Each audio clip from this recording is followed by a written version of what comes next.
In today's video, I'm going to teach you how to add 7pace Timetracker for Monday.com. We'll walk through the process step by step, so you can start tracking time directly on your Monday.com items without any confusion. Make sure you're logged into your Monday.com account and that you're on the correct board where you want to use 7pace. First, start by selecting a task on your board. This can be any item you want to track time for. Find the item in your board's main table or view and click on it to open the item details panel. This panel usually slides in from the side of your screen and shows you all the information related to that specific task.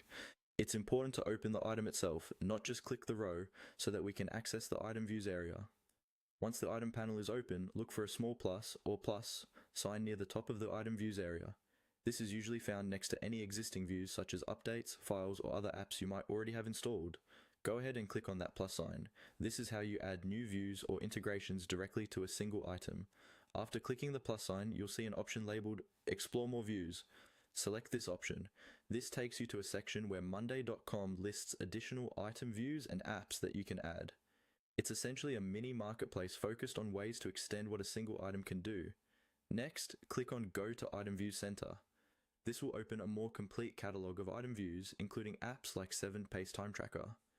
The Item Views Center lets you search and discover different tools so you don't have to scroll through a long list manually.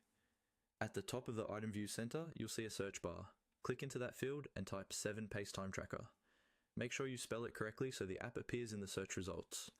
After a moment, you should see 7pace Timetracker show up as one of the options. When you see 7pace Timetracker, click on it to open its details page. Then click on the Get It Now button. This action adds the 7pace Timetracker view to your Monday.com item.